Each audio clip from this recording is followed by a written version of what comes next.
This is Renelle, and welcome to Quality Hang with Rod Brooks and friends. And here he is now, your host, my main man, Rod Brooks. Thank you very much, Renelle. I am Rod Brooks, and welcome everyone to Quality Hang. We are back, baby. And as always, I am joined on this broadcasting adventure by my friend, your friend, the co-host of Quality Hang, my partner in crime. He is Marcus Osborne. What up, dog? Long time no see. What's up, man? It's good to see you, my chocolate brethren. It's funny because I was actually sitting here thinking, boy, if I'm watching these highlights from the Olympics, and if LeBron and Steph and KD had somehow played together for 15 years, there'd be nobody else winning rings. No. This is crazy. No. But that's always just going to remain a dream of Warrior fans, mostly. Maybe a couple of LeBron fans in there too, but that would be a nightmare for everybody else for sure. Oh my God! Interesting that Olympics was essentially won by those three old dudes. Yeah, and they're about to be gone. Well, we'll get to that because the Warriors' unction got off to a good start, but last couple of games, not so much, man. So much to get into, and we'll do it. But first, we start, as we always do, by thanking our presenting sponsor, the fine folks at Hop Monk Taverns. 3 locations to choose from: Sonoma, Sebastopol, and in Novato. And at all 3 places, they all do the same great things. They satisfy your hunger with fantastic food from a diverse menu. Craft beer selection is absolutely out of this world, and what they do as far as live music and live entertainment at all 3 Hop Monks, I think is extraordinarily unique, because not only do they have touring acts from around the country, it's a great place for local artists to be seen, and they have a wide variety of things, not just shows, not just concerts, but they have open mic nights, comedy nights, open mic comedy nights. If you think you have the gift to make people laugh, whatever you're into, you can find it at Hop Monk. So whether you need to be entertained, whether you need to be fed, or whether you need some beers in your system, they got what you need at Hop Monk. So make sure you go and see them if you happen to be near Sonoma, Sebastopol, or in Novato. Let's go ahead and get this party started.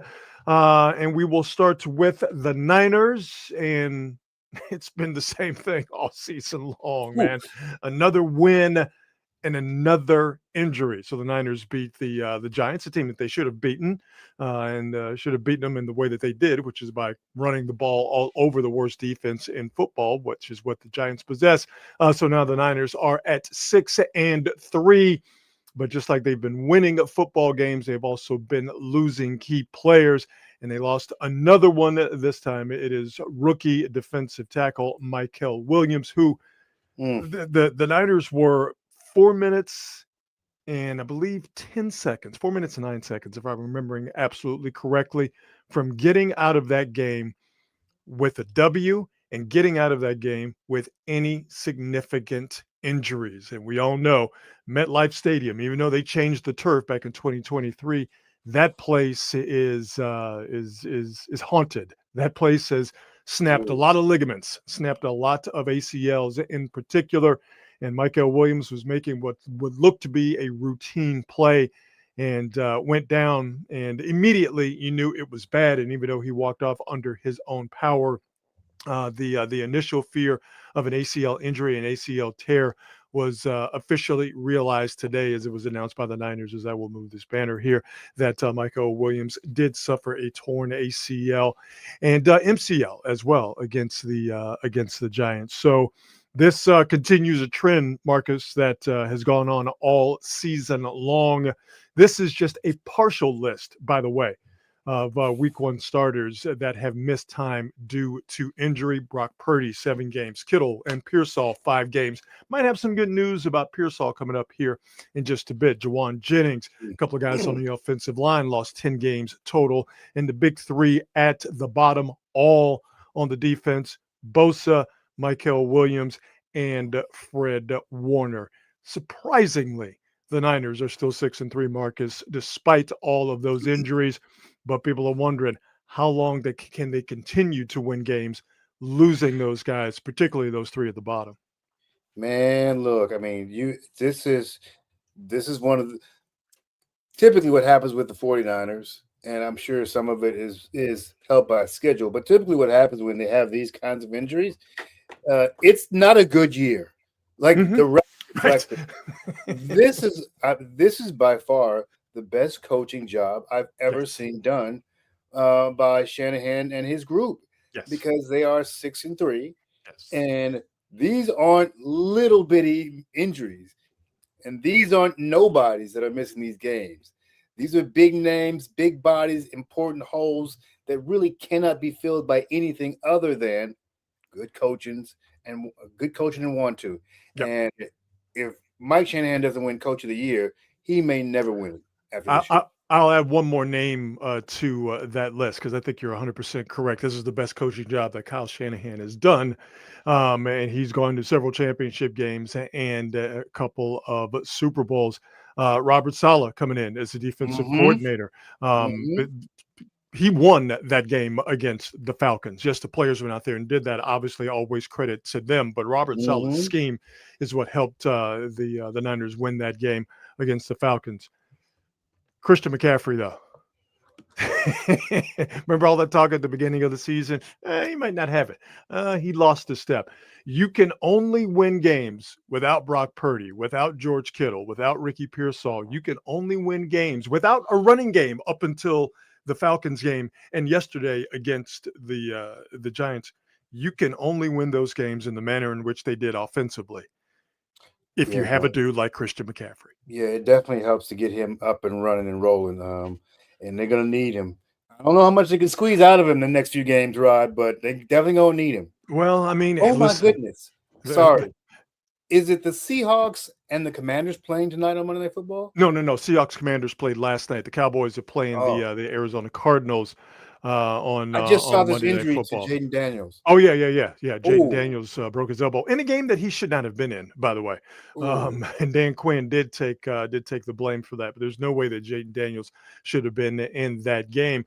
I'll give you an update on what is happening on Monday Night Football, or I'm informing you of what is happening on Monday Night Football if you have YouTube television, which yeah. means you ain't watching Monday Night Football. The Dallas Cowboys continue to prove that they can't stop a nosebleed. 27-17, the Cardinals with Jacoby Brissett, by the way, at quarterback. No Kyler Murray. They are 6 seconds shy of the 2-minute warning.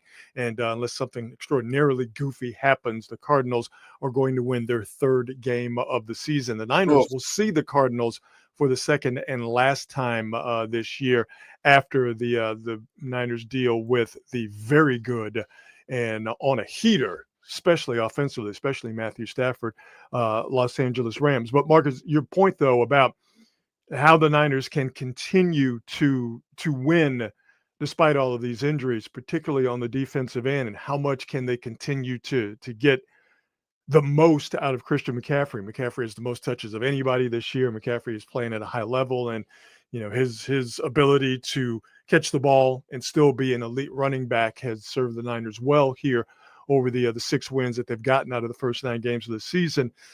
But the offense has already yep. done a lot of heavy lifting.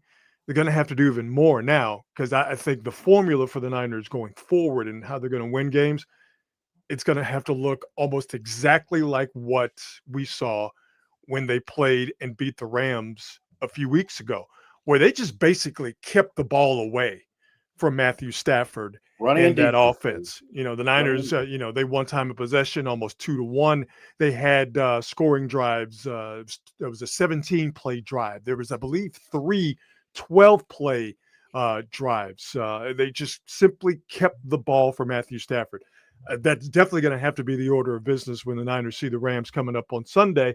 And I think that's going to have to be the way that they win football games to Yep. almost shield their defense, who it's not completely and totally devoid of talent, but they're so young and they're still trying to figure out how to get a basic pass rush with 4, 5 guys at the most without really truly sending the blitz. And they're so young on the back end, obviously not having Warner and all of the young guys that they do have on that back end. They're just going to have to play, in my estimation, an elaborate game of keep away. And Yep. that starts with their offense, and that starts with their offense being a ball control offense, being able to be diverse and run the ball and throw the ball, but just mainly to keep their defense from being exposed over and over and over again, like we saw against the Texans a couple of weeks ago. I mean, I'm not going to complain. That's my favorite kind of football. Running and defense, baby. Let's go. Old school, call me old head, but I like seeing it. I love to see a good passing game, but I love it's almost impossible to beat a team with a great running game and great defense. Yeah, Almost impossible. And this is why Shanahan wins all the time. because you don't get the ball back. That's right. And when you His do get teams it back, the run the defense ball. gets it back to the offense. Yeah. Yep. Yep. Yeah. And I love to see it. I Yeah. love to see it. I think though the second part of that equation, the defense getting the ball back to the offense so they can continue to keep the ball away from the opposing offense. The second Mhm. part of that equation is going to be the most difficult part because this is not a Niner team. Even when they were at their healthiest, they didn't take the ball away a lot. I mean, hell, they just got their first interception a couple of weeks Right. ago Right. Right. against the Texans. And your prediction came true, by the way. Well, I mean, again, if you just say it enough, You say it eventually, enough. yeah, I was flooding the zone in essence. You know what I mean? I couldn't be wrong if I just kept saying it, even when I was actually wrong. I was going to hit at some point in time.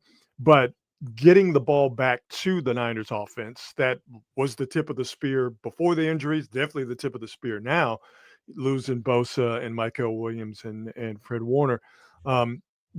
Getting off the field on third downs. Because listen, not to take anything away from what the Niners did against the Giants yesterday, but the Giants are not a good offensive team. All right. Especially once they lost Cam Scatterboo. And they already weren't the type of team, even when they did have him, that threw the ball Right. downfield where you could Right. threaten a young Niners secondary, that you're going to get some good and you're going to get some bad because they are young. But when there was a pass rush in front of that young secondary, they looked a whole lot better. So with the Niners, we'll talk about trades. We'll talk about what they do have. Bryce Huff is on track to come back and play against the Rams on Sunday. But until they find a way to get a consistent pass rush, whether it's four guys or sending extra guys and being able to get there, unlike the game against the Texans, where they did blitz a lot and basically never got to the quarterback. Until they find a way to get a pass rush, it's going to be hard for them to get off the field and get the ball back to the Niners offense, which puts even more pressure on the Niners offense. When they do get the ball, they damn near have to score every single time. Yeah, not a way, not a sustainable way to win. It's a games. hard way to live. It really is. And I could they do it? Yeah, but oof, boy, you're really walking the razor's edge with that. Yeah, I mean, you could do it. I wouldn't bet money on that. No, for sure. Mhm. For sure. But if there's one squad that could pull it off, if there is one coach that could pull it off, I think Kyle Shanahan could do it. I really do. If as long as Christian McCaffrey is healthy, you're okay. Yeah, I think that is the if, and it's just as likely that he get hurt as stay healthy. Yeah, well,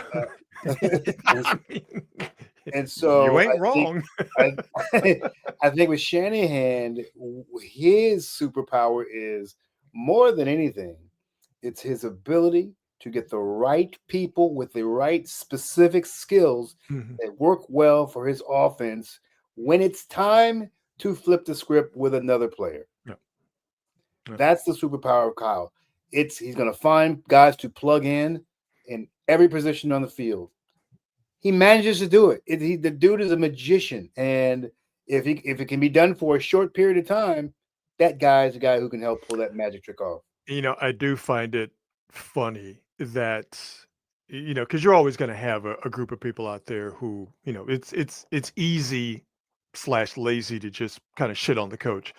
It's crazy to shit on a guy when he has been successful for the overwhelming portion of his time, as a coach or with a specific team. Yeah. And there's just a certain group of folks out there who are just never going to give Kyle Shanahan his due for whatever reason. These are facts. But I do find it funny that a lot of those people are begrudgingly saying how good of a coach Kyle Shanahan is. But what did it take?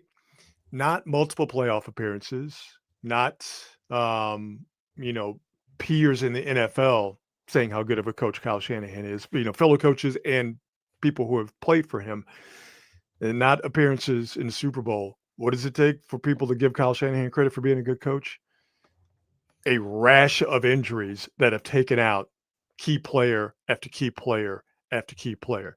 Yeah, That's what's making people finally understand this dude knows what the hell he's doing. Doesn't I mean he's think, perfect, but he knows what he's doing. yeah, I agree with you. I think in the overall scheme of things, fans show how little they understand these sports when they start blaming coaches that have won, by the Yeah. way, Yeah. and not just once in a while, but coaches that have winning track records.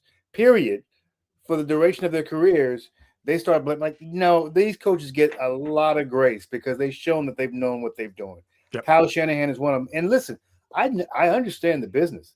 I understand people get really cranky and they get really sort of shitty when it comes to these coaches, especially if the coach hasn't won a ring. Mm-hmm. But you'd be hard pressed to find a better football coach than Kyle Shanahan. Yep. And that's also one of the things I think the underlying thing is with Kyle Shanahan. When is he going to win a ring? He's been here almost a decade.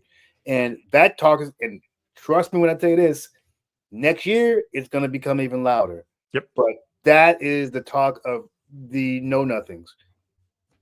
I mean, he's lost Super Bowls to teams that were just simply better. Yep. And you can't fault him for that. Yep.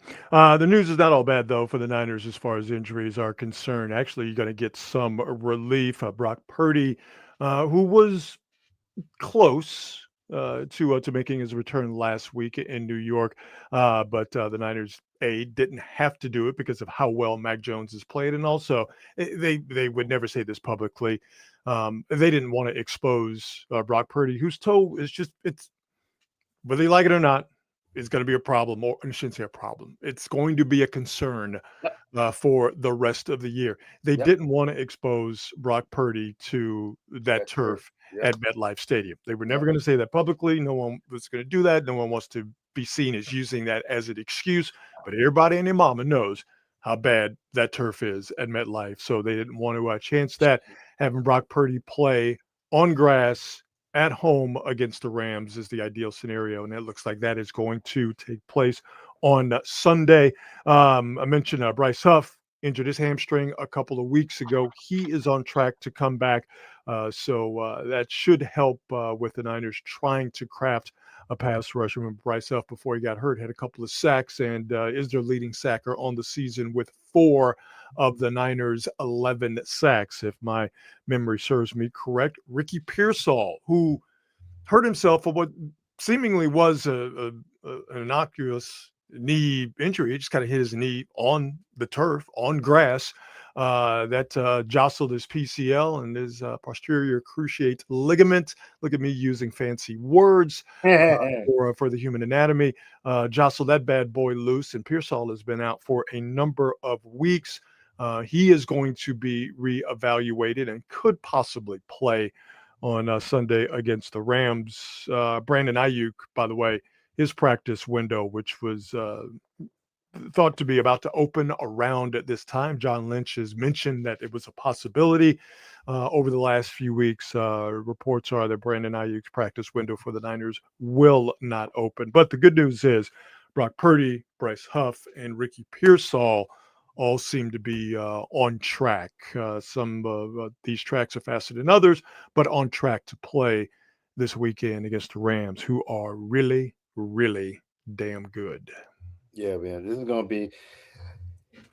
it should be a tough game, but my suspicion is that, as always, Kyle Shanahan spanks on the Rams, whether they are good or bad.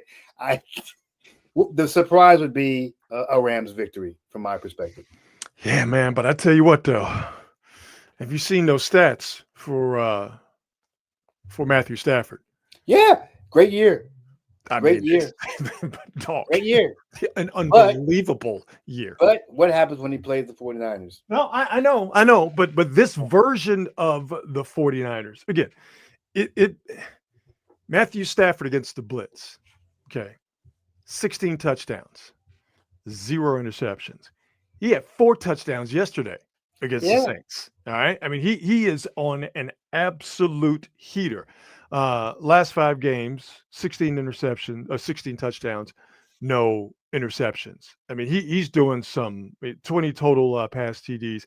He is just absolutely on fire. And again, the problem is for the Niners, their defense, lack of a pass rush, secondary that is young, and when exposed can be gotten to. So, okay, can't get a pass rush. You going to blitz? He eats up the blitz. How do they stop Matthew Stafford? How do they pick? You're not going to stop him. How do they slow him down? How do they get the ball back to the offense, the Niners offense, so they can keep him off the field as they did the first time they saw him? I, I honestly don't know. Can it be done? Yes. How? I honestly don't know. Yeah, I mean, well, that's how I feel every time they play, but then they do it. They like, how are they gonna stop this guy? And then they end up stopping that guy. I'm done questioning how they do it because no matter what the situation is, Kyle Shanahan loves beating up on his boy. Yeah, yeah. And it almost reminds me of Marty Schottenheimer and Mike Shanahan taking very personally any and every game they ever played against the Raiders. Yeah. Wow. I don't care what we do, who we play, we beating these dudes.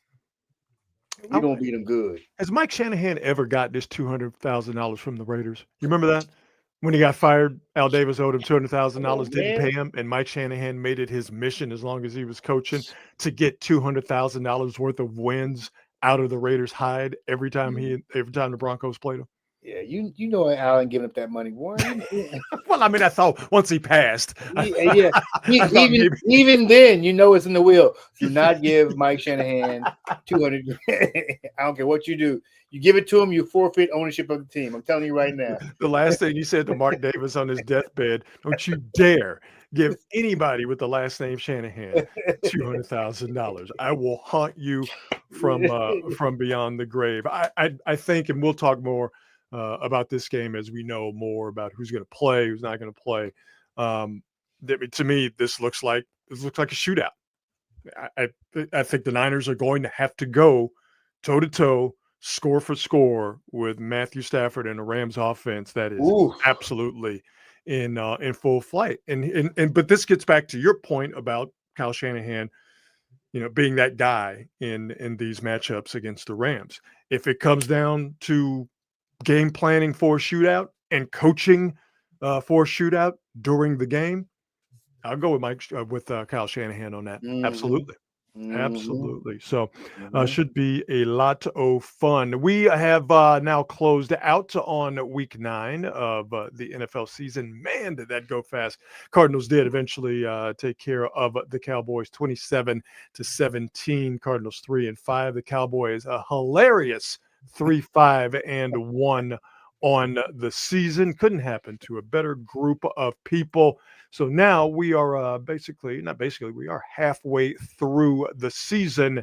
And Marcus, I know this is something you like to talk about because you are a fan of dynasties in I do like them. sports. You like it when a team or a couple of teams are just head and shoulders above the rest. I do. And everybody's taking pot shots at them. Everybody's taking pot shots at them. Everybody's striving to get what they got. Well, we do not have that in today's NFL, and this is a dream of NFL owners and Roger Goodell. We have parity. See here by this graphic, and I'll read it for folks who are just enjoying the audio version of Quality Hang. Every NFL team now has at least 2 losses on the season. Then this is the first time this has happened before week 10. We just finished week 9. This is the first time this has happened before week 10 since 2010. So my question to you, Marcus, and to folks in the comments section, is this parity? Or are we just seeing football that qualifies as mid? The cop out to say both? No. The football is mid, but everybody's mid. So there are teams, and this is why I say coaching is going to play such a huge part in how these seasons end up closing out. The reason that the Kansas City Chiefs continue to play well, to many people's shock, they got Andy Reid, dude. This is facts. Well, And it's look at all the. I mean, they got Patrick Mahomes, obviously, but okay. All right. Well, I but think we but should you've always got start there. but you've got Andy Reid, and let's be honest, Andy Reid teams win. They were winning when they had Alex Smith. I mean, they just win. And the same thing with the 49ers. Any other coach with this type of injuries, they're not winning. But somehow this guy manages to get this team winning. These quarterbacks aren't great, other than Mahomes, Josh Allen. I guess you could put him up there. But really, there's not great quarterback play. There's not great play by any team. No team looks to be dominant. And I honestly haven't seen a team look dominant in a decade or so. This is just sort of the ultimate version of what everybody's fever dream is, which is parity. And everybody thinks they have a chance to win, but we all know that they don't. Well, which again, I think a lot of what you said there is true. I do think those first iteration of Kansas City Super Bowl teams, they were pretty darn great. Were they though, or were they just playing in a league where everybody? See, I don't think those were great Chiefs. I mean, those were really. Let me say this: great relative to the league they were in at the time. Okay, I mean, but they can only play who they play. I mean, they can only operate it within the space that is presented to them. My feeling is like the way I think about dynasties and teams, and I'm like, oh yeah, that was great. Like I think back on teams, yeah, that was a great team. I can't tell you the last time I saw a truly great team where I'm going, remember that 2018 49er team? Like that hasn't happened in years. Oh, probably the less truly great team never got or got its opportunity, but didn't follow through on its opportunity to stamp as one of the great teams. And that's that Patriot squad that went 18-1, 19-1. I forget exactly what it is, but they finished the regular season undefeated and lost in the Super Bowl to the Giants. I would think that was the last truly great team where there was just absolutely no argument about it. You knew that you lost every time you played them. Couldn't stop them. I think a lot of what you just said, I agree with, but it doesn't bother me that we have parity or mid, however you want to put it, whether it's one, you think it's one or the other, or you think, as you do, Marcus, you think it's both. To me, I like the fact that we have no idea who's going to win the Super Bowl. None. We don't even know who's going to be the number one seed in either conference. Yep. We know who the good teams are. We know who the bad teams are relative to, obviously we can have an understanding of what is good and what is bad. But I like the fact, to me, that particularly in the NFC, you could throw a blanket over the top. The Niners are sitting at 6? You could throw a blanket over the top 9 teams in the NFC. And pretty much any one of them could come out as being in the NFC champ, or any 2 could come out as being in the NFC championship game. I like that. And you are right that parity does give the illusion of close, tight competition. Anyone can win. I do think there's sort of a fool's gold aspect to it. But as I'm a fan of particular teams, obviously the Niners and the Texans for different, but reasons. I'm a fan of a couple of teams, but I'm also a fan of kind of the unknown of, okay, a lot of these teams think they got a shot. All right, prove it to me. I like the unknown aspect of it more than I like the aspect of there's somebody that's out there dominating, and it's up to everyone else to see if they can knock them off their pedestal. I mean, and I am not opposed to what we have now either. For me, the story is interesting when we have a villain. I just like that, or the good guy, depending on how you feel about that team that happens to be dominant. It's here's what I think. I think the interest in the seasons where there is a team that is truly dominant coming into the season typically are the seasons where there's a lot more interest overall, not just from the casual fan, or not just from the hardcore fan, but from the casual fan. They recognize, oh, the New England Patriots are playing, or the Chicago Bulls are playing, or whomever. Like that, I like that circus effect. But I think the NFL, they realized quite a few years ago that their sport is so popular and that popularity is damn near, if not completely bulletproof, that they don't necessarily need a villain. They Mm, can have a it's bunch true. of heroes and have the heroes scrap it out and fight it out. And This you is can true. you and the NFL, I think, has sort of leaned into the shield, the league, Yep. making itself the villain. You Yep. dig what I'm saying? It's everybody versus the owners. It's everybody versus, the referees. It's everybody versus the league Yeah. more so than 31 or 30 teams versus two top teams, in each conference or maybe even in the same conference. I think it's kind of one of those situations where you get a lot more bears with honey, and the NFL has figured out, well, we'll just give everybody just a little taste of honey, and they'll keep chasing it. You know what I I'm mean, saying? listen, the NFL. I was reading an article about just about our national professional sports. This is a couple of weeks ago, Mhm. and the NBA by far is the most popular sport imported from the United States, like the third most popular sport in the world. Sure. The one thing that the NFL done that has done better than anybody, and it's what the NBA is trying to learn to do, is to monetize their popularity. If the NBA would learn to monetize their popularity the way the NFL has, they would be easily the biggest sport in the world. They haven't done it. They haven't figured it out because the NFL Bigger than understands. soccer? Well, this Mm. is the article I was reading. This is just the article I was reading. They talked about soccer is always going to be soccer, and I guess no, they did say it would be the biggest sport in the world, I don't know about that, but anyway, I don't know about but that. primarily because of its popularity around the world and in the United States, which is what soccer doesn't have. And so I think that's what they were basing it on. And but the thing that was really interesting was the fact that the NFL has maximized the way their popularity. And one of the ways they've done it is by making everybody feel like their team has a shot. Yeah, yeah, yeah. And Like I said, I think I it's think there's a smart. fool's gold aspect Sure, to it, but I think sure.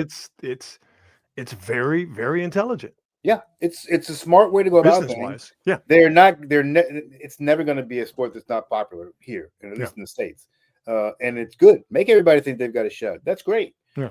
And like even me, I'm not opposed to it. It doesn't bother me. I'm still going to check it out and watch it. And when playoffs roll around, it'll be interesting because I don't know who's going to win. But if It- I was being really selfish, I would just say, you know what? Give me a big boy like the Patriots and let me find a team that can knock them off. Like the reason that Super Bowl was so interesting was because the Giants were the underdog mhm, by a lot, mhm, and they mhm. came in and whooped them. Yeah, And the same thing that the Patriots did to the Rams. They were underdogs by a lot. yeah. And that made that's why those things historically stick out in people's minds. Oh, Whereas the other stuff, every year it's a crapshoot. Every year we got a different champion, or we even got a repeat champion, but it doesn't stick with people. no. It's funny just talking about here we are, middle of the season, just finished week 9, Mm-hmm. and so many fan bases still feel like they have a shot. Yeah. Saw a graphic because we're at that time of the season where they're showing, who's in the playoffs and who's in the hunt. And they showed the AFC playoff race. And at the bottom, in the hunt, were my Houston Texans, who just lost to the Broncos That's a yesterday. rough loss. CJ Stroud has a concussion because he doesn't know how to slide. That's a rough loss. And I'm like, Texans, yes, mathematically speaking, still in the hunt for a playoff spot. And there's a half a season left to go. Fine, I get that. But that's the hopium that the NFL sells. Yep. Is there's a Texans team that is Yep. extraordinarily good defensively. Yep. Offensively, damn near as bad as the Cowboys are defensively. All right. It's just the Texans are an absolute and total clusterfuck. Okay. Oh man, They are it's that not defense. yeah, but they are not a playoff team by any stretch of the imagination. Yet they're in the hunt. Let's That's face the it. NFL for you. Every single professional sports league wants to project that sort of parity. 100%. That's why the NBA has the play-in. That's why you why have Major extra League Baseball teams in has. Major League Baseball playoffs Yeah, now. they want to make everybody feel like they got a shot. But Why we you got a know, wild card. yeah, we know. I said this years ago specifically as it pertains to the NFL. They were going, you know what, man? I love the NFL because everybody's got a shot. Like, yeah, but not really though. Like Yeah. we the same. Look at the Super Bowls. Look at the Super Bowl participants. They're typically the same names that you've seen in there for the last 50, 60 years. Yeah. So, Yeah. during the regular season, people have a shot. But then when you look up and you look at who's in the big game, oh, we've seen these teams here before. Yeah. No, we have no problems lying to ourselves, and we have no problems allowing the NFL to lie to us. And we go, you know what? You're right. All we got to do is win 5 games in a row and put together a competent offense, something we haven't done. I'm speaking as a Texans fan now, something we haven't done for 9 blanking weeks. All we got to do is find a way to score 25 points a game, rip off 5 in a row. And you know what? We're in those playoffs. Like, And the funny thing is, we don't mind being lied to. Though. It wouldn't shock me. Listen, wouldn't shock me. As someone who watches Texans football, that scenario I just laid out would be extraordinarily shocking. Okay. All right.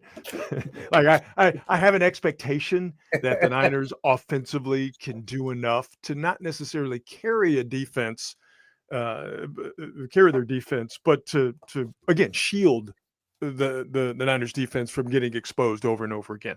I think the Niners offensively can do that. I don't think the Texans can defensively say we're going to keep everybody we play to under 18 points and hope offensively we just don't find a way to trip over our own baby makers, if you get what I'm saying. It's not completely out of the who's on the schedule. See, you're worse than the NFL. Stop selling me that bull. Stop. Cut it out, Marcus. Who's left on the schedule? They got a shot. Listen, I watch enough football. I feel like I am knowledgeable enough about football to tell you that ain't happening. And damn it, don't give me any hope, Marcus. Don't give me any hope. What are the record right now? 4 and 5? Record not good enough is what it is. 3 and 5. That's what it is. With CJ out, you can pretty much forget it. Yeah. I mean, I don't blame him, but listen, he wasn't necessarily tearing the world up either. Texans are 3 and 6. Come on, dog. 3 and 5. Pardon me. I gave them a loss that they didn't have. They're 3 and 5. No, listen, no, Marcus. 3 in a row. Suddenly you're 6 and 5. 3 in a row, suddenly 6 and 5. Now we talking. I'm here yelling at you, fussing at you, and all you're doing is being a good friend. I'm sorry. I mean, I don't believe anything you're saying to me right now. Just saying, I've seen stranger things happen. And listen, this is how good of a person you are. You're a Raider fan, yet they haven't ripped all the joy and sunshine and light out of you. No, man. You know why? It's because I understand that life will go on. And I understand that we have ended up exactly where I assumed we would.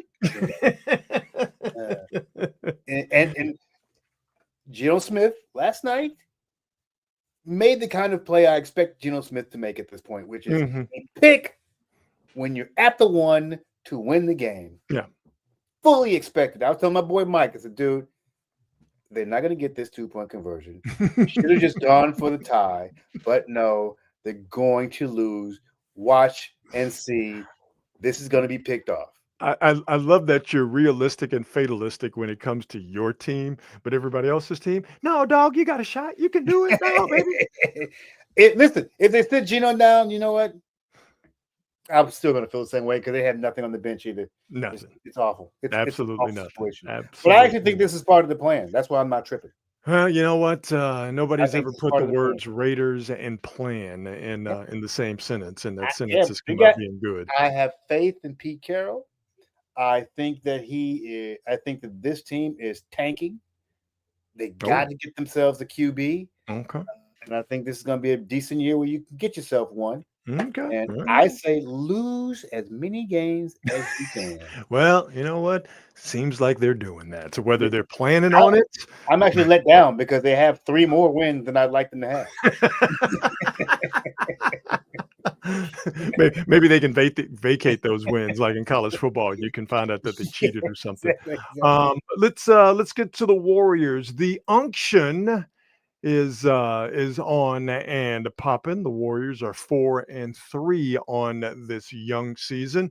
Whoop. Warriors got themselves a couple of good wins early against the Lakers. Got one against the Clippers last week. And am I missing one? Did they get one Oh yeah, Denver. against Denver? That's right. Yeah. So things looking good early, but the last couple of games, 2 games on the road in Indiana and in Milwaukee, by the way, without Giannis. And we all remember, of course, the Pacers are without Tyrese Halliburton, hurting himself, tearing his Achilles tendon in the finals, in Game 7 of the finals last year. The unction has, again, the very early goings on of the season, has hit a stumbling block. And the Warriors, Marcus, are having, for the last couple of games anyway, having the same old issues. Turnovers are killing them. Even the Warriors' best days, they turn the ball Yeah, over a lot. They're still turning the ball over, much to Steve Kerr's yeah. continuing dismay. 22 turnovers the Warriors had Oh, against you're Milwaukee, not winning. 16 of them against the Pacers. So they're still turning the ball over. You're not winning. And the bigger issue, they still can't stop guards and wings that, when they desire to get to the basket and get anything they want on the Warriors. And the Warriors, again, not being a big team, as far as guarding the basket is concerned, just not having size, and having guys get blow-bys on the perimeter. That is a bad combination for any basketball team, especially a basketball team that is trying to save some legs, as the Warriors are, with all of their players, these 4 starters, being over 35 years old, trying to save their legs to get to April, which is a long, long way away.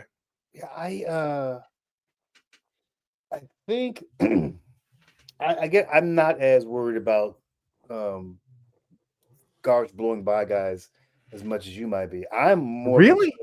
I'm more concerned with the overall play of the defense in general in the first half of games, because those things wouldn't be as big a problem if you're not giving up 70 and 60 points in the first half and spending the second half trying to clamp people down and play catch up when you're giving up 60, 70 points in the half. I don't think you can sustain that. But And isn't part of giving up 60, 70 points in a half due to the fact yeah, that they can't stop but anybody on the perimeter? yes. However, the problem is, if that's the case, it should be happening in the second half as well. And it's not. They're playing significantly better defense in the second half than in the first half. All the same players. So you have to figure out if and I'm sure that the coaching staff is wondering, why are we giving up so many points in the second half as opposed to in the first half as opposed to the Mm, second I half. got you. Yeah. You know what I'm saying? Like, it's Yeah. just crazy. You can give up 70 points in the first half, and then all of a sudden, that same team, you give up 40 points in a half. Like, Yeah. what's going on here? Well, the reason I think their perimeter defense, or lack thereof, is a problem, and to me, it doesn't matter whether it happens in the first half or the second half. It's a problem because it's been a problem. You know what I mean? And they thought, to me, the workaround seems to be early. Well, we'll just put our most athletic player, Jonathan Kaminga, on whoever this problematic big guard or small wing is. We'll put Kaminga on him, and hopefully Kaminga can just slow him down. And that's just simply not working. So you have a problem that you had last year. You're trying to fix that problem with what is in essence a band-aid. And I'm not blaming Kaminga for this. Sure. To me, he's their only option, because who are you gonna put on him? You ain't gonna put Butler on him. Steph's not Big built enough. to do that, for lack of a better way of putting it. Yeah. Yeah. Damn sure not going to put Draymond on it. Moody's not that guy. Pajemski's not that guy.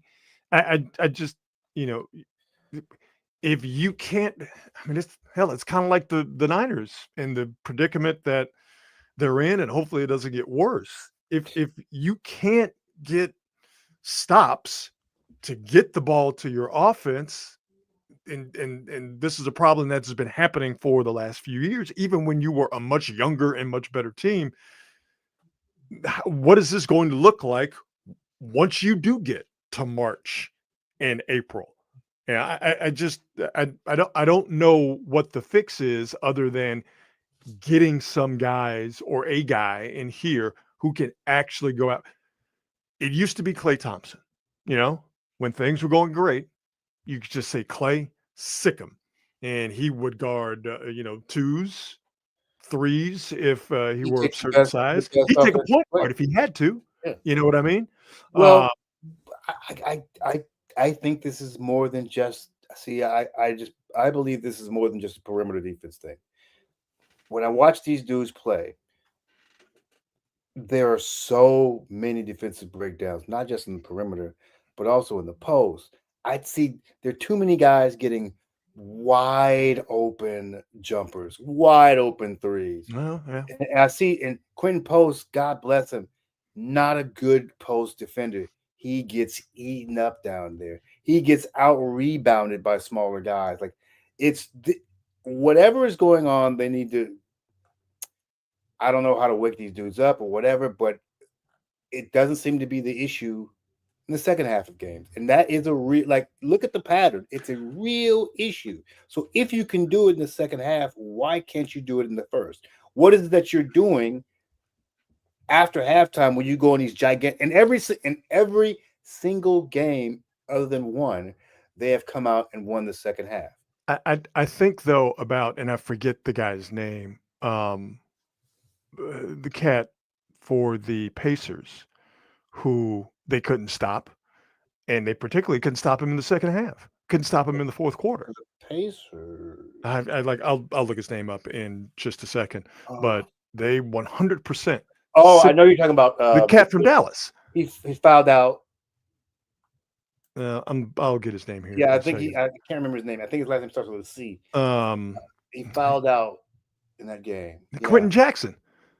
Yeah, Quentin Jackson had 25 points. He got 12 of them in the fourth quarter. It's couldn't stop him. Yeah, couldn't stop him. I understand that. Yes, they have deficiencies. As far as you don't give yourself. I guess my point is you don't give yourself a chance when you're playing catch up every single time the third quarter starts. Yeah. Well, also what doesn't help, what I talked about at first, all the damn turnovers. And I wonder. Oh my God!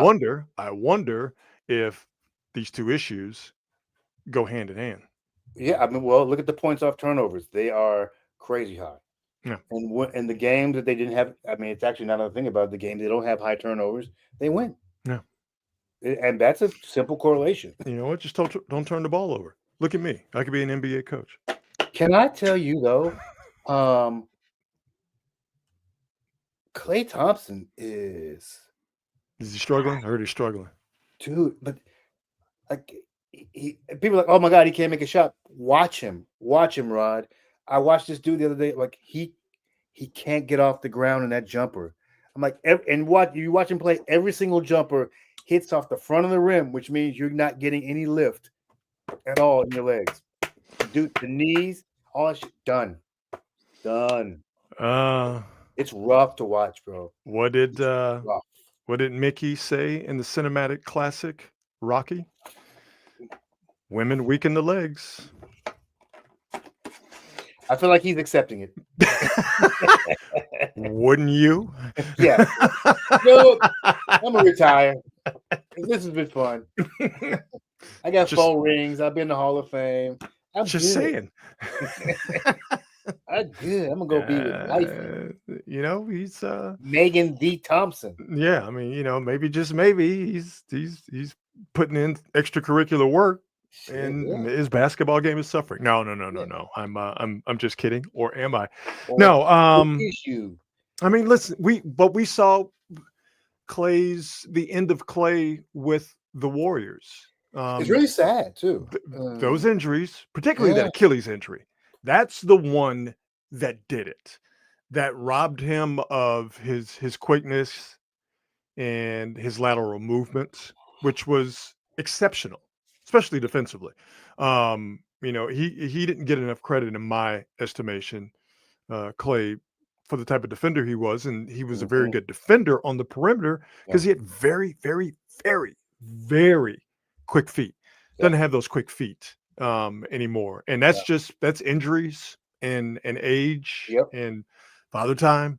Like Yeah. concrete is Yeah. absolutely undefeated, man. And oh yeah, on top of that, not that teams are sending 2 or 3 guys at Clay. He's just not at that point in his career anymore. But he's playing on a shit team. Yeah, dude. Mavericks ain't good, dog. Not Yeah. good. But he would look a lot better if Kyrie Irving were healthy. Or would look a lot better if Luka Doncic were still there. But He'd Kyrie look a ain't lot healthy, better if and Luka ain't there. Anthony Davis was healthy. Oh yeah, that guy too. But we just naturally assume Anthony Davis ain't gonna be healthy, and then what do you find out? Anthony Davis, he ain't healthy. Just the way it Jesus is. Christ. Just the way it is. Yeah, if I'm Clay, man, just get that money and Dude, hey man, let this be your last year, Clay. kick, Let this be your last year. kick it with Meg, baby. Ain't nobody Yeah. mad at you. I think his contract is up this year. Ain't nobody mad at So you. unless he comes back home to the Warriors on a vet minimum for one more season to sit the bench, because he ain't gonna be starting. It's over. It's over, Clay. Yeah. Is it over for hip hop? Is the party dying right in front of us? For the first time, we've talked about this before, Marcus. Mm-hmm. For the first time since 1990, there are no rap songs in the Billboard's top 40 for the first time since 1990. I ask you, Marcus, is the party dying?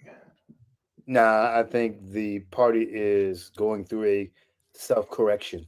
Mm. This mumble rap bullshit is gone out, and now we're trying to get rid of the trap beats, and we are actually going to get back to some real old school lyricists. Real hip hop, real hip hop. Yeah, that's what's happening. And like I heard somebody was talking about, actually a lot of people were saying, oh, hip hop is boring without Drake. No, it's not. No, it's not. This year has been one of my favorite years in hip hop in the last 7 or 8 years. It's been a great year for hip hop. If you love the music, there's a lot of stuff out there this year, and a lot of old school guys are out there killing the game. There are some factors that are contributing to hip hop's place on, and let's just confine it to what we're talking about here, the Billboard top 40. Billboard has changed how they measure. This is also true. Yes. What's hot, what's not. Yep. I don't want to get too deep in the weeds on it, but it's not just as cut and dried as how much a record is getting played on the radio, because there's no more playing records on the radio. That is as dead as JFK. So how Billboard charts records, that's changed. Taylor Swift's dominance. She just put out a new album not too long ago. Naturally, that's being eaten up. The vast majority of the songs on that album are dominating the top 40. Country music has completely and totally taken off over the last, I don't know, what would you say? Let's just say 10 years to kind of give us a good amount of time. But country music's popularity has skyrocketed. Country music does this thing anyway, though. Every 10 years, country music will have a flare up. Sure. Yeah. It'll fall off again. Yeah. But and if you listen, here's what's funny about country music. If you were a listener to country music, I know, because I'm going to say the same thing. Go ahead. Yeah. Country music has stolen so much from hip hop. It's not even funny. And they got the nerve to bitch and moan and complain about Beyonce getting the country. Show me a country album that actually sounds country right now. Because Shaboozey is out there getting country hits. The Y'all quit playing with me, man. I will hear country music just in the ether, just moving around Mm-hmm. life. You just gonna hear country music. You hear it in the Yep. grocery store. You hear it coming out of people's trucks and cars. Yep. Hear country music, and I can't tell you how many times I will hear it, and I'll hear a beat, and I'll be. And Yeah. then somebody comes home, starts talking about his truck, and then Yeah. this girl wearing cowboy boots and how they look on her butt. Yep. I'm like, yo, man, this ain't no damn Hank Williams Jr. song. Is that an 808? I'm hearing the 808. It's like, hold Can up, I hear the man. 808? Yeah. Like, it's crazy how much hip hop has. I don't know if it's influenced country, but how Of much course hip it hop has. is being uh, uh, liberally used by country artists, Of course it has. hip hop beats. But yeah, country's popularity has something to do with it. You know, obviously Taylor Swift's ubiquitous popularity has something to do with it. But I'm right there with you, Marcus. I'm glad hip hop is going through a course correction, a Got self to, man. correction, Got because what we've gotten for the last 10 years, to give myself a good length of time, has quite frankly, for the most part, sucked. Sucked. the stuff Sucked. that I like. And here's the thing. I wouldn't be so bothered by it if it wasn't the only sound. When we were coming up, hip hop was a multitude of sounds, a multitude of styles. Nobody wanted to sound like nobody else. That was the kiss of death. Now everybody sounds the exact same. Mm-hmm. And that is why people ain't picking this shit up. Yep. I mean, they just not. Everything's. I hear kids talking about, well, I don't really care about the lyrics. I just like the beat. I just like the vibe. Yeah, you say that until that's all you hear, and then you Mm-hmm. realize, oh, I do like shit that's different. I do like hearing EPMD, but I also like hearing Tribe Called Quest, Yep. and I also like hearing Run DMC, Yep. all that variety and different stuff, and Public Enemy. That's how we came up. Yep. Different stuff. I think to me, 2025 is the year of the OGs in rap. Yep. You know, the landscape, the rap landscape was a smoldering mess. Okay. Once that cat from Compton took out that little Canadian boy, old school hip hop guys came The and looked at the reset. landscape and went, Yeah. okay, Yeah.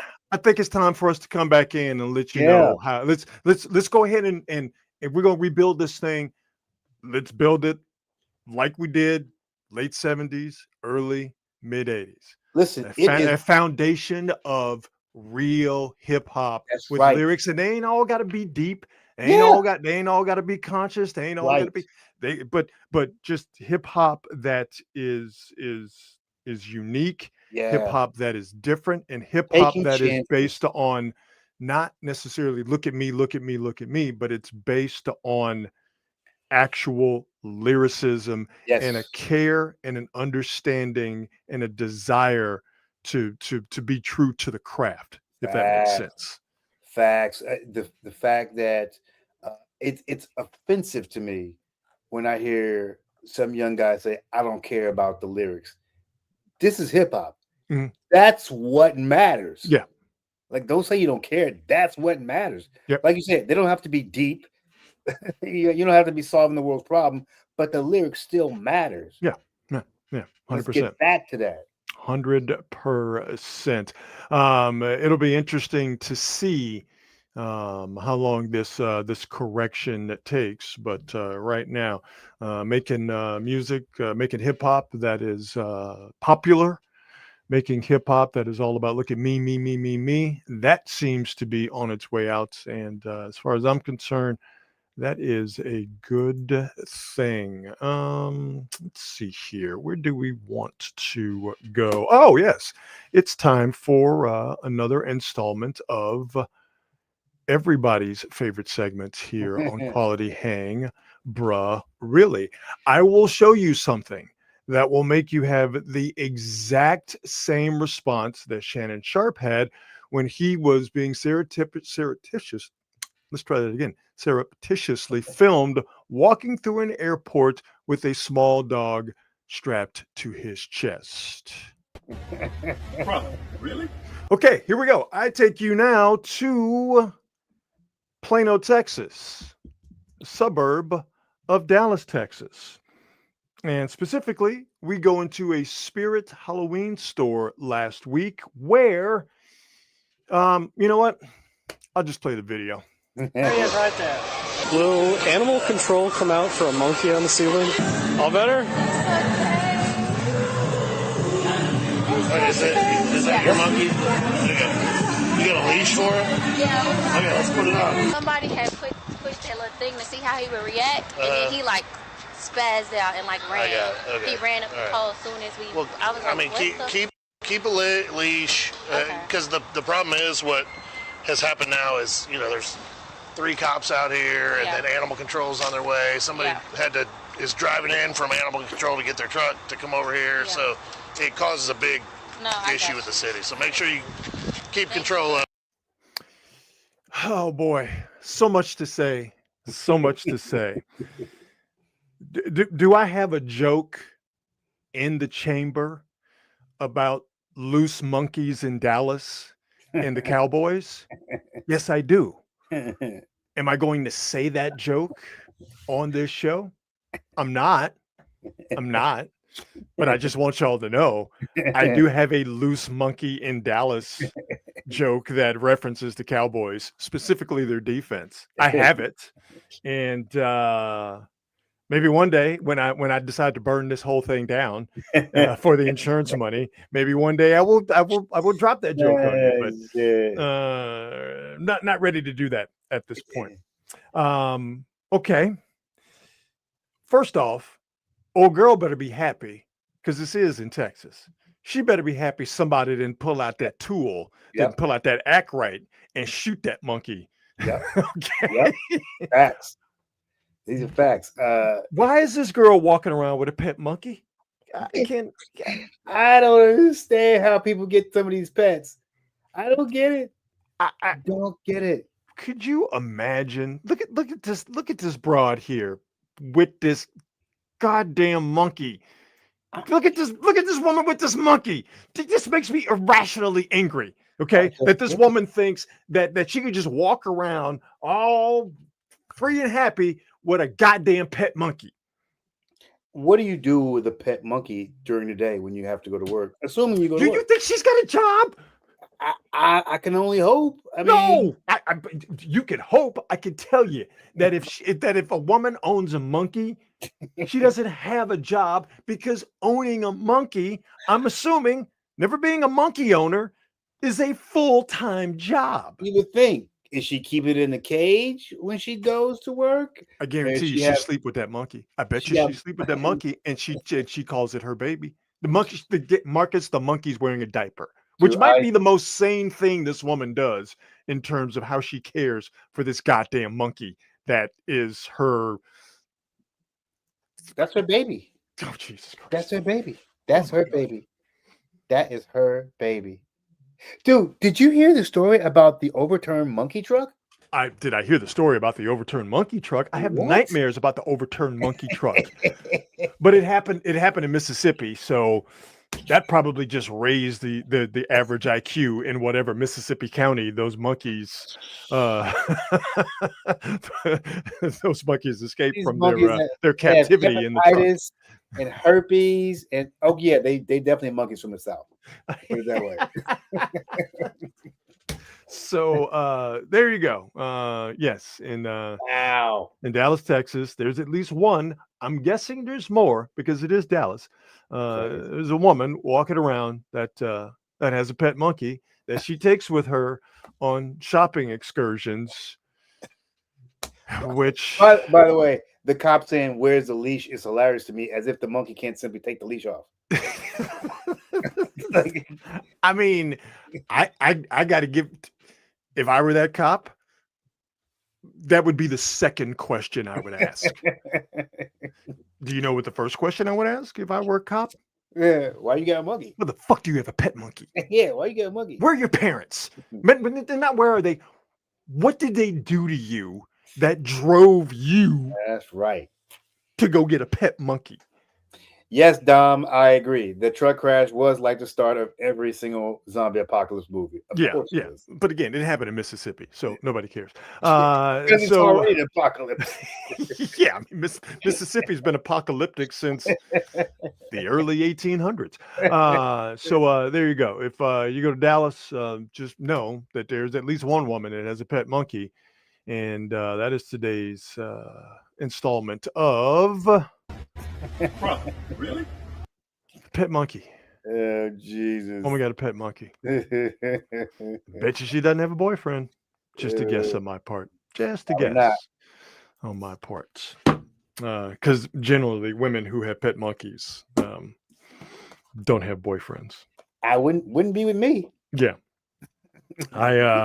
And boy, I was gonna, there's so many jokes. And none of them are appropriate. Even for YouTube, none of them are appropriate. Let's do On This Date, shall we? On this date. Lord have mercy on me. November the 3rd. Man, oh man, this year has absolutely flown by. On this date in 1975, the big wheel made its debut on The Price is Right. And I promise you that it is, anybody who's ever seen The Price is Right, it is 99.997% of people who've seen The Price is Right. It is their dream, because I know it's mine, to one day spin that wheel. All I want to do in life is spin that wheel. I would love to spin that wheel. Of course you would. I would love to spin that wheel. I think it's one of the few like game show things I've ever wanted to do. Yeah. Just give me a shot to spin that wheel. That's all I want to do, man. And when it almost lands on $1, and that tension when it and it doesn't land, you're like, oh no. But then when it lands on $1, like you feel like as the viewer, Man, you won look. when it lands on $1. Tell me I'm wrong. That's sweet. Come on, That is dog. sweet. Come I on, want dog. to spin that wheel.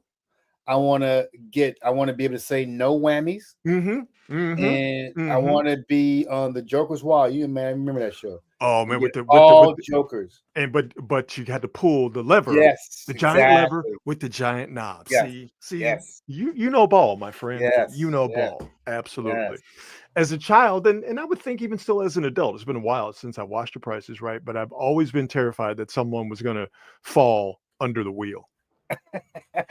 Like I was going to see a decapitation on The Price is Right, but never happened. Or at least they edited it out and they cleaned up the blood. So maybe it happened, but I just never saw it. But on this day, The Price is Right debuted the big wheel in 1975. Oh, speaking of real hip hop, Yeah. on this date in 1987, Kool Mo D released, yeah, man, How You Like Me Now. I'm going to move this banner here because for those of you who don't know, this is what kicked off. For me, it's the most famous hip hop beef, but I know for other people it's Jay-Z and Nas, obviously Cube and NWA, Kendrick and little Canadian boy. But if you old school hip hop like me, and I know a lot of you are, this right here was the flashpoint for a great hip hop beef. And let me move this banner because the beef started with this album cover. And if you look at the tire of the Jeep, the front left tire of the Jeep, you will see a red Kangol hat. What rapper is synonymous with wearing Kangols? Specifically a red one. That would be LL Cool J. So this is Kool Mo D. Album cover, How You Like Me Now, dropped on this date, November 3rd, 1987. This is Kool Mo D firing the first shot in that hip hop beef, the Kangol under the tire of his Jeep. Well, then LL came back with, I think, one of the hardest, most underrated tracks of all time. LL came back with Jack the Ripper as a response to Kool Mo D's How You Like Me Now. Man. And then Cool Mo came out with, if my timeline is correct, Marcus, Cool Mo then came out with Let's Go after Jack the Ripper. Am I right or am I wrong? Yeah, but by the time Jack the Ripper came out, it was a rap.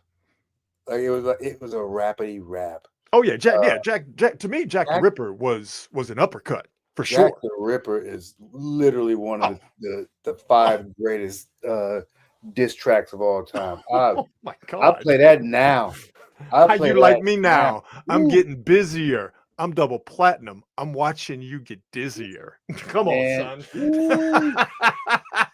If I want to get hyped up, I will put on Jack the Ripper. Ooh-wee, with that bass, just that unrelenting bass. So and bass would make that, especially in the opening beat. Boy, I just want to crack my neck. So Cool Mo came out with How You Like Me Now, Jack the Ripper from LL. Cool Mo then came out with Let's Go. Let's Go is okay because he did like with the lower level lackluster. That was pretty cool. It's fine. It's fine. It's fine. It's fine. Then LL came out with Mama Said Knock You Out.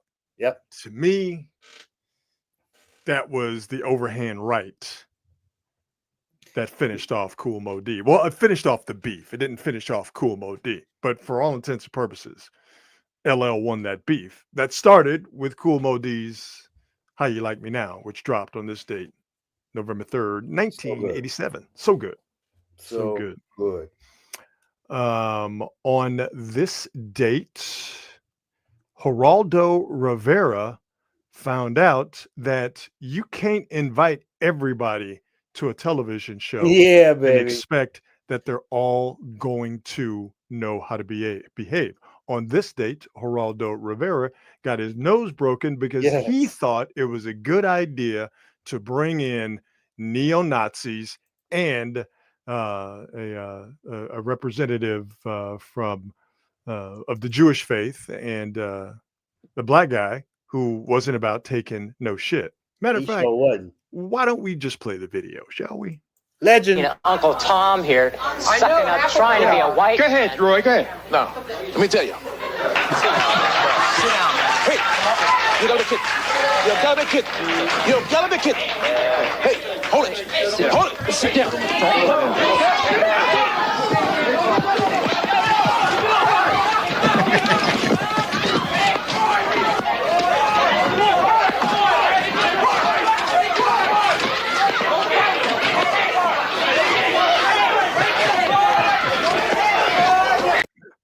By the way, I just love the look on this lady's face. She's turned around to the camera because to me, that's the appropriate face you make when there is basically a race riot happening inside of a television studio. Yeah, man. That is so classic. Oh my gosh. The end result of that combustible mix, Geraldo Rivera with blood all over his face. By the way, every black person knew that this is about to go down because as soon as dudes, because brothers stand up and start slowly walking over to you, you better stand up too. Don't stay seated. Don't stay seated because he has some plans for you. Dear white people, if you see a black man stand up and slowly come towards you, you need to stand up. I'm just telling you for your own safety. You knew it was going to happen. Do you remember those? They were like PSAs for kids on NBC on Saturday mornings. Oh yeah, and it would say "The more you know." Yeah, like that. Like I wish we had that animation because you just dropped some knowledge, and that we should flash. The more you know. Marcus just hit some of y'all on some real game. Okay, if you are ever in a social situation and you can feel that it's getting tense, and a brother gets up and slowly starts walking. Yes, indeed. Hey. You better get ready to drop them dogs, or you're going to end up like old boy here on the picture on the left-hand side where he has, listen, he is getting the Latrell Sprewell special. Hey, brother man got both hands, BOFF, both hands wrapped around that boy's neck. He got full grip too. He got full grip. Ain't nobody getting him. Man, look. Man. He got a vice grip on him, dog. Man. That's Unk right there. That's Unk. He called him He an ain't Uncle playing with Tom, and damn it. He ain't playing. That dude sat there in that chair like this is TV. He ain't gonna do nothing. No, dude, it's too late. He already stood up on you. Wait, let's run it back because he stands up. And the little racist white boy think he playing. Brother man is not playing. Uncle Tom here, sucking up, trying to be a white. Go ahead, Roy. Go ahead. No. Oh, see? Let me tell you. See? That's it. You gotta be kidding. You gotta be kidding. You gotta be kidding. Hey, hold it. Don't stop. See, Hold don't do it. Don't do it. Oh man, boy, Yeah, the but '80s. he wouldn't let to be playing with nobody, man. No. Was not to be played. By the way, this is why we need DEI, Rod. Oh, stop it. Because had that security team been a diverse security team, they would have gotten over That's a there. good point. As soon as that dude stood That's up. a good point. That is a very, very, very good point. Well, you know who figured that out? Jerry Springer figured that out. Yeah. Okay. So Geraldo had to get his nose broken on this date, November 3rd, 1988. He had to get his nose broken. And then Jenny Jones and Maury Povich and Jerry Springer, they figured out, like, we should probably up our security if we go keep doing dumb shit like this on television. Geraldo thought shit was sweet and ended up with a broken nose. And that happened on this date in 1988. On this date in 1992, one of the greatest debut albums in the history of American music came out. Rage Against the Machine dropped their self-titled debut on this date in 1992. Where do you start, man? Wow. Rage, dog. Man. Oh, man. I love everything about these dudes. Oh, yeah. I love the fact that these cats are fearless. Musically, simple is probably... That's probably not fair, but it is simple. It's very direct and to the point, for sure. Mm-hmm. For sure. I love the voice. Oh, yes, amazing voice. for sure. Yeah, obviously, voice. Morello's guitar sound and playing is singularly unique. No one before, no one since has copied what he's done on guitar. They are, it is protest music in its purest, almost at times brutalistic form. But boy, you can't say that Rage Against the Machine are a derivative of anything or anybody that has come before them. They are nothing like them. Unbelievable. Killing in the Name of. Killing in the Name of is one of the greatest rock songs of all time. Oh man. Bomb Track, Freedom, the whole goddamn album. The album cover is arresting, to put it mildly. A Buddhist monk setting himself on fire. They talk about don't judge a book by its cover, or bands will put out an attention-getting cover, and the music on the inside is not commiserate with the attention-grabbing cover. Rage didn't make that mistake. They put a guy setting himself on fire on the cover, and the music on the inside is the sonic equivalent of the flames that are coming off of that dude's body. Ooh, we Killed in the Name of. That's the song you play when you're about to go just bust the shit out of somebody. You want to get fired up, you play that. Music to drive by is what I call it.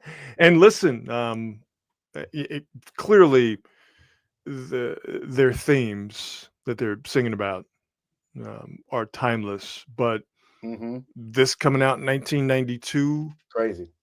It hit hard then. It's hitting even harder today. I mean, you think about life in 1992. Life in 1992 was almost innocent. You know what I mean? We're coming out of the 80s, so you're coming out of the Reagan era. You're coming out of the crack era. The war on drugs is. I remember we had just had 92. We had just had Reginald Denny out there in Compton. Yeah. Rodney King. Yeah, so things were still hot, but you felt like sort of, Mhm. especially now that we have hindsight to give us perfect vision, you just kind of felt like maybe things were turning a corner. Yeah. There was still, like I said, a certain amount of innocence. We obviously didn't have the internet the way that we have it now, um, but there was still tension there. And then Yeah. this comes out, right? And it gets your attention. But then now here we are in 2025. Yeah. You go back and you listen to that album.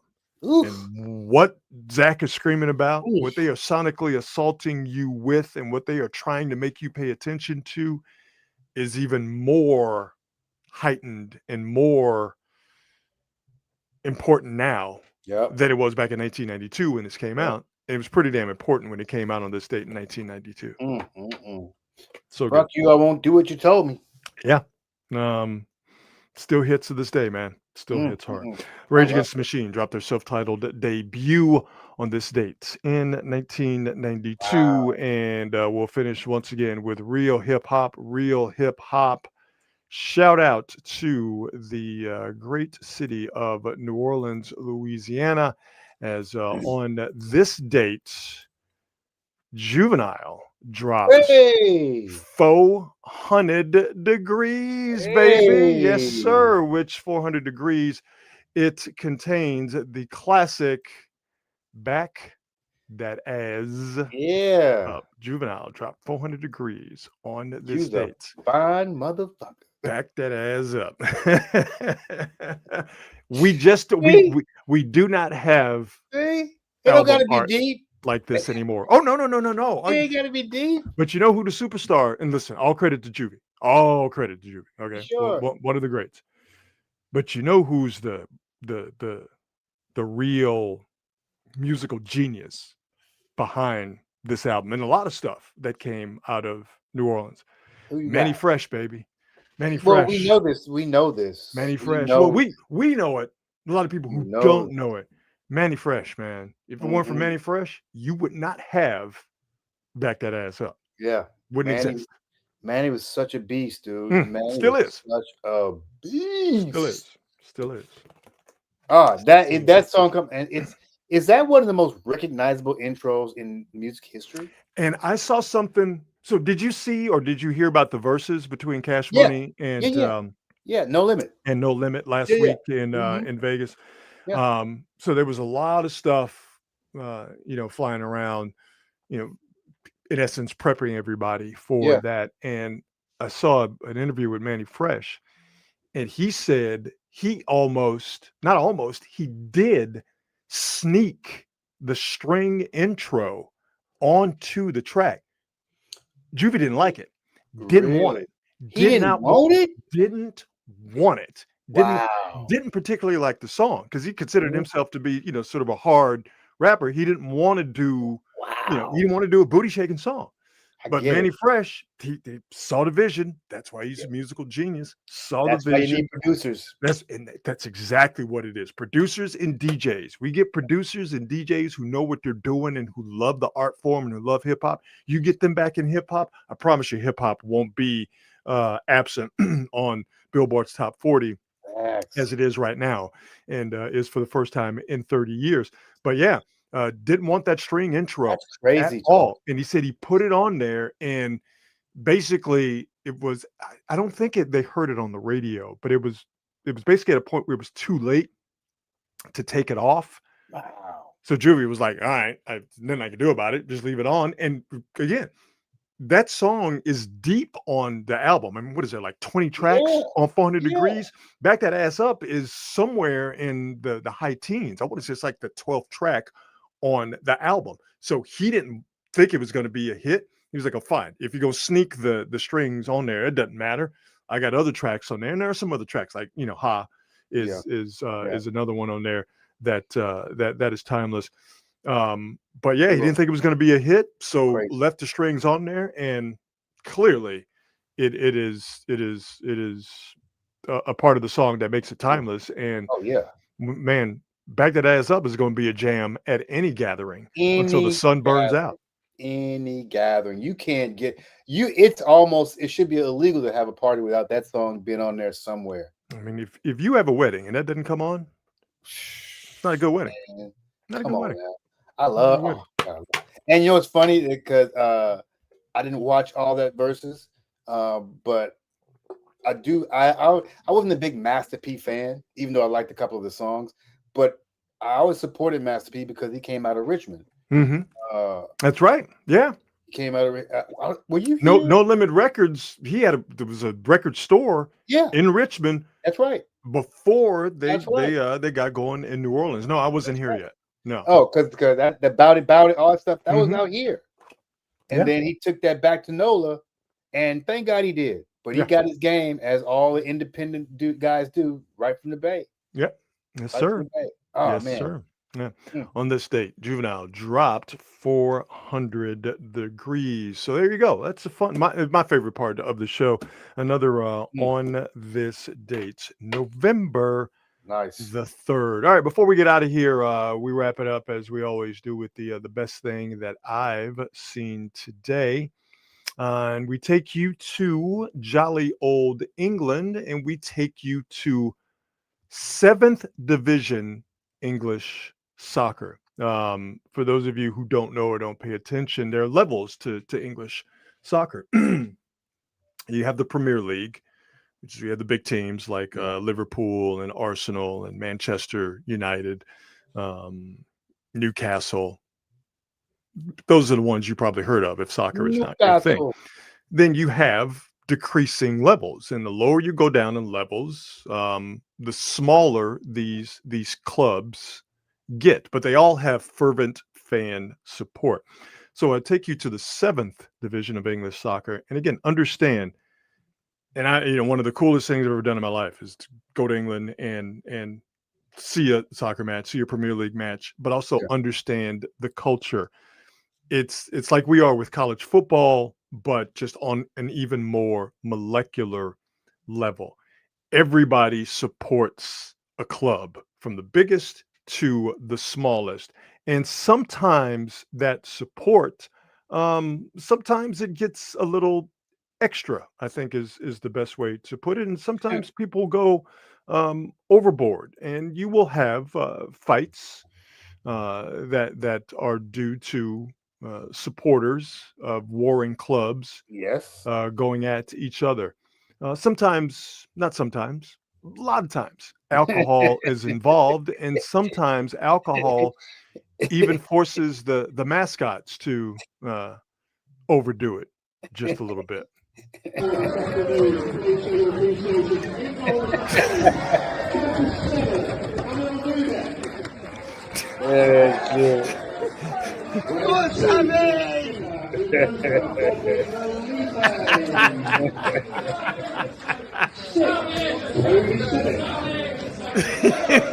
That is great. That is Sammy the Saint, who has let's say imbibed a little bit too much. Has been overserved, and Sammy was having a tough time showing his support for the local soccer club. Yeah, shoot. When he gets up and he's like, yeah. But wait, I'll see if I can stop it too. When he fires the double guns right there. Oh, it didn't stop. Wait a minute. When he fires the double guns. I love it. I love There it. you go. There you go. Perfect. I So love it. Sammy the Saint, mascot for 7th Division English Soccer Club, presumably just drunk off his ass on Guinness. That is the best thing I've seen today. So Sweet. There you go. Sweet. I mean, now aren't we all imagining NFL mascots just completely and totally just drunk off their ass? Like I want to see Sourdough Sam just obliterated. Fantastic. That's what I need to see. Man, good to be back. Good to be back in the mix. Took last week off.